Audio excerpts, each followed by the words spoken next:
Bismillahirrahmanirrahim. Assalamualaikum warahmatullahi wabarakatuh. Hari ini kumpulan kami akan membentangkan satu pembentangan bertajuk Berjudi, Perbandingan Jenayah dari Perspektif Islam dan Undang-Undang Jenayah Syariah Malaysia. Nama saya Nurul Fatih Hamzah, nombor metrik 2211278. Kita teruskan kepada definisi judi. Judi adalah permainan yang melibatkan pemilikan sesuatu barang atau perkara di antara dua pihak dan implikasinya akan memberi keuntungan kepada satu pihak serta merugikan pihak yang lain.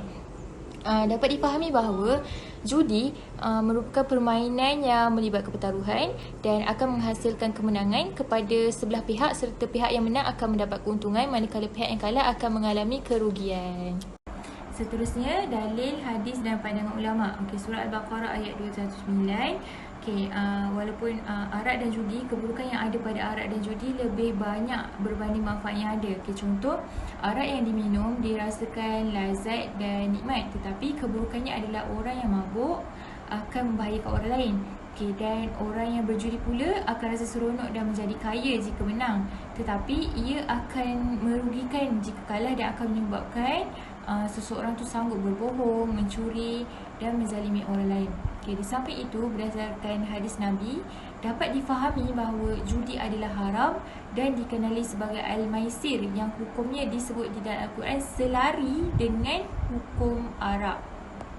Kemudian Ibnu Taimiyah pula mengatakan bahawa lebih banyak keburukan berjudi berbanding dengan keburukan yang ada pada riba. Contohnya, orang yang berjudi akan terlibat dengan harta yang haram. Selain itu, akan membuat manusia lalai kepada Allah, juga akan menimbulkan permusuhan di antara manusia. Hal ini menyebabkan Allah mengharamkan judi sebelum pengharaman riba. Islam memandang judi sebagai satu kesalahan yang besar.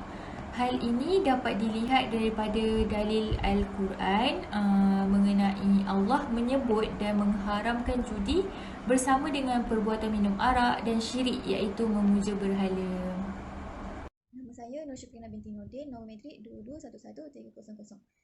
Saya akan menjelaskan jenis-jenis judi. Bagi jenis-jenis judi berdasarkan Al-Quran dan Sunnah, terdapat dua jenis, iaitu Maisir Al-Qimar dan Maisir Al-Lahu. Bagi Maisir Al-Qimar ialah judi dengan pertaruhan harta. Bagi jenis judi ini disepakati oleh semua ulama tentang pengharamannya. Ciri-ciri utama bagi Maisir Al-Qimar ialah pemainnya sama ada menang atau rugi. Permainan ini melibatkan pertaruhan harta serta memindah milik harta melalui pertaruhan. Seterusnya, bagi Maisir Allah, Maisir Allah ialah judi tidak melibatkan pertaruhan harta. Bagi Maisir Allah, ulama berselisih pendapat tentang pengharamannya. Bagi ulama yang mempersepakati pengharamannya, ini kerana jelas dari sunnah mengenai pengharamannya, tidak kiralah wujud pertaruhan harta atau tidak. Ciri utama permainan ini ialah pemainnya bergantung kepada nasib dan tidak berdasarkan pemikiran, kiraan atau seumpama dengannya. Seterusnya, bagi pendapat yang tidak disepakati, ini kerana tidak melibatkan pertaruhan wang serta memerlukan pemainnya untuk berfikir, mengira dan menilai. Terdapat 4 pandangan ulama. Pertama, Hanafi menyatakan haram kecuali 4 jenis permainan, iaitu lumba kuda, lumba unta, memanah dan permainan di antara suami dan isteri. Seterusnya, Maliki bersetuju dengan Hanafi. Kemudian Syafi'i tidak dilarang tetapi makruh dengan syarat tiada pertaruhan, percakapan buruk dan melalaikan solat. Seterusnya, Hambali. Bagi pendapat Hambali, hukum sesuatu permainan asalnya ialah harus, kecuali selagi mana ia tidak mengandungi pertaruhan harta serta memudaratkan. Jenis judi pada masa kini. Terdapat banyak jenis judi pada masa kini. Antaranya ialah kad teruk. Kad teruk tidak diharamkan kecuali ada pertaruhan dan harus dihindari untuk mengelakkan fitnah, kerana permainan kad teruk ini salah satu permainan yang sering dikaitkan dengan judi. Seterusnya, nombor ekor ataupun loteri. Permainan ini mencabut nombor secara rawak untuk memenangi hadiah. Syarikat terbesar di Malaysia ialah Sports Toto, Magnum dan Damacai. Kali judi cyber ini judi menggunakan internet yang terkenal semasa perlawanan bola sepak. Pembayaran bagi permainan ini melalui kaedah kredit. Assalamualaikum warahmatullahi wabarakatuh. Nama saya Nur Alia binti Razwan, nombor metrik 2211231. Saya akan sambung untuk bahagian hukuman judi menurut perspektif Islam. Yang pertama, jenayah judi dari segi hukuman menurut Islam, pesalah boleh dikenakan hukuman ta'zir bagi sesiapa yang melakukan kesalahan tersebut. Sesiapa yang terlibat dengan perjudian boleh dikenakan hukuman ta'zir kerana perbuatan judi telah diharamkan oleh Allah dan merupakan salah satu perbuatan jenayah. Yang kedua, ta'zir merupakan hukuman yang tidak dinyatakan dalam Al-Quran dan hadis yang melibatkan jenayah atau kesalahan yang melanggar hak Allah dan hak makhluk lain. yang mana takzir merupakan salah satu bentuk balasan kepada orang yang melanggar hukum Islam, dan pemerintah Islam diberi hak untuk menentukan hukuman takzir bagi pesalah yang melakukan perbuatan jenayah. Yang ketiga, sesebuah hadis daripada Abu Hurairah radhiyallahu anhu, Rasulullah sallallahu alaihi wasallam bersabda, orang yang mengajak sahabatnya berjudi, maka perlulah orang itu bersedekah. Yang mana sesiapa yang mengajak sahabatnya terlibat dengan perjudian, perlulah orang itu bersedekah. Dan para fuqaha ada menyatakan sesiapa yang bersedekah umpama dosanya itu terhapus. Seterusnya, hukuman judi menurut Undang-Undang Jenayah Syariah. Yang pertama, kesalahan judi boleh dihukum di bawah Undang-Undang Jenayah Syariah.